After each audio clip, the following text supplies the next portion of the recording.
अफगानिस्तान पे तालिबान की हुकूमत के आने पे जो खुशियां मनाई गई, जो हमने सोचा कि अब तो ये हमारे, तो वो तो सारा सिनारी वो उलट गया। यानी हम देख रहे हैं कि उनके ताल्लुकात भारत से बहुत जबरदस्त, बहुत अच्छे चल रहे हैं, और जबकि हमारे साथ ये हो गया, तो ऐसा ही रहेगा और मजीद खराबी होगी। कि उन्होंने कहा है कि भारत से हमारा ट्रेड के लिए, राहदारी के लिए हमें वो खोला जाए, जो कि नहीं खोलना, मुझे पता है इस बात का, लेकिन उनकी डिमांड यही है कि वो कहते हैं एक तो हमारे बिहाफ पे आप पैसे मांगना बंद कर दें, जब भी आप पैसे मांगते हैं वो माइंड करते हैं। दूसरा, वो कहते हैं कि भारत के साथ हमारी ट्रेड के लिए आप वहां से राहदारी दें। आपने पहले भी रिफ्यूज किया, तो उन्होंने चाबहार वाली साइड से ईरान की तरफ से अपना गुडविल प्रोजेक्ट्स उन्होंने, भारत ने वहां पे जारी रखे। इस वक्त जो सर्कमस्टांसेस हैं वो बिल्कुल डेंजरस लेवल तक पहुंच चुके हैं। आज मैं ये समझता हूं कि इस वक्त उन्होंने सिग्नल भेजा है आपको कि आपकी पॉलिसी से वो एग्री नहीं करते, और हम अपने अपने मौकफ जो है उस पर कायम रहेंगे। साथ ही उन्होंने आपको क्वेटा के अंदर एक साथ ही उसका एक नमूना भी पेश कर दिया है। साइड अटैक हो चुका है पुलिस की वैन के ऊपर, जो कि पोलियो के, इंसदादे पोलियो के किसी ऑपरेशन में जा रहे थे, जिस बहुत अफसोस की बात है, और एक हमारा पुलिस वाला शहीद भी हो चुका है। और इस वक्त आपका, मैं समझता हूं ये हिना रबानी खर साहबा का दौरा ऐसे ही होना था, क्योंकि आपके लिए वहां से नफरतों के अलावा कुछ भी नहीं है। आपके जितने पिछले 3 साल के रिलेशनशिप हैं, दे आर फेल। अब मैं पूछना चाहता हूं कि कितनी इमेच्योर स्टेटमेंट हमारे फॉरेन ऑफिस ने दी है। फॉरेन ऑफिस ने स्टेटमेंट एक दी है कि हमने उनके साथ एजुकेशन, हेल्थ, ट्रेड और पीपल टू पीपल उनके साथ राब्ता करने की, उनके साथ इन चीजों पे आगे बढ़ाए। एजुकेशन पे क्या करेंगे जब उन्होंने खवातीन को पढ़ाना ही बंद कर दिया। और दूसरा, हेल्थ के बारे में they are not agreed on you. Trade उनसे क्या करेंगे, आपके पास कौन सी चीज एक्सपोर्ट करने के लिए, उनके पास क्या है आपसे खरीदने के लिए। तो कैसी नामाकूल बातें करते हैं। पीपल टू पीपल की बात करते हैं तो अफगान रेफ्यूजी जो है आपके ऊपर मुसल्लत हैं, वो आपकी मर्जी के बगैर आए हैं और आपकी मर्जी से वो जाने के लिए तैयार भी नहीं है। मैं एज ए बहसीत एक पाकिस्तानी अमेरिकन ये चाहूंगा कि कौम को बताया जाए कि ये इनका दौरा क्यों हुआ है, उनके समरात क्या थे, कितना इफेक्टिव था। लेकिन मेरे ख्याल में इसकी ऑलरेडी जो है उसकी बाज़गश्त आ रही है कि this was a big snub, big flavour.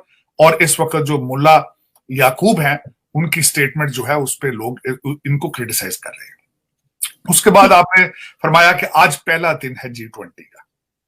मेरे ख्याल में अब पाकिस्तान को गुडविल जेस्चर के जरिए की वजह से भारत को मुबारकबाद देनी चाहिए कि आपके पड़ोस में G20, आप हालांकि उसके मेंबर नहीं है, लेकिन उनकी मेंबरशिप आपके पड़ोस में आ चुकी है और उसका इंपैक्ट होगा। मोदी साहब ने उसके ऊपर जो स्टेटमेंट दी है, मैं आई एम सरप्राइज्ड। उन्होंने कहा है कि हम उन ममालिक की आवाज बनेंगे इस रीजन में जिनकी आवाज पहले नहीं पहुंचती G20 के पास। Very nice, well done. और जो जिसको कहा जाता है ईस्टर्न ग्लोब और सदर्न ग्लोब और something, it is very, his statement has been taken very well. तो ये एक बहुत बड़ी बात है। इसके बाद G20 के बहुत ज्यादा मीटिंग्स होंगी यहाँ पे इसी साल के अंदर, कॉन्फ्रेंसेस होंगी। उसमें उसका शेड्यूल भी आ चुका है, इसी साल के एंड तक होंगी वो।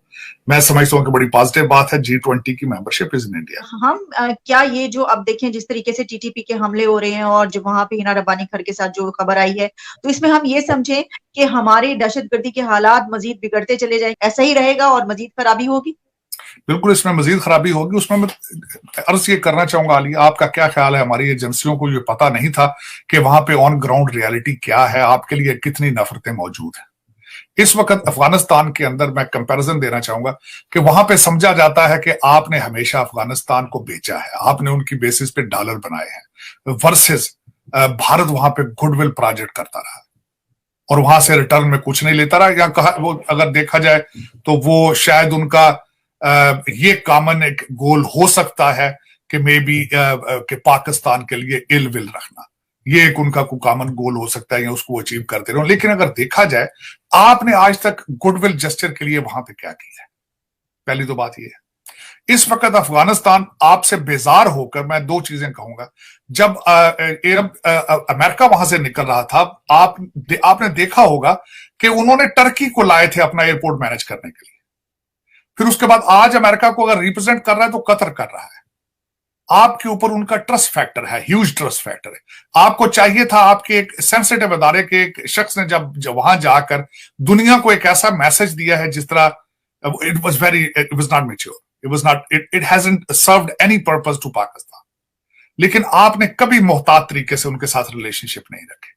आपने वहां पे सेक्रेटेरियन इश्यूज को आपने हवा दी। आपने पाकिस्तान को सेफ हेवन्स बना के रखा अफगानिस्तान के लिए।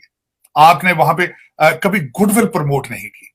उन्होंने उनकी आपके भारत ने वहां पे उनकी कौमी असेंबली बनाई, हॉस्पिटल्स बनाए, ब्रिजेस बनाए, सड़कें बनाई, और वो कार्य सारा कुछ करके रिटर्न में उन्होंने इतना ज्यादा डिमांड नहीं, उन्होंने उनको कैश कराने की कोशिश नहीं की।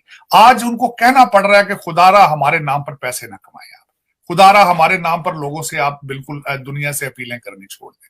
अब मैं पिछले हफ्ते शहबाज शरीफ साहब ने फिर दुनिया से अपील की कि इनके इनके फ्रोजन एसेट्स को रिलीज किया जाए। इनका उसकी वजह बता देता हूं, अफगानिस्तान के अंदर से उसको फिर क्रिटिसाइज किया गया है।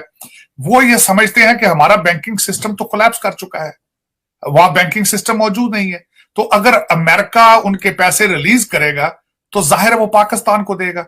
अगर पाकिस्तान को पैसे चले जाते हैं तो फिर वो अफगानिस्तान में नहीं आएंगे। तो उन्होंने कहा है खुदारा ये आप ये हमारी जो don't become our agent, we don't trust you any.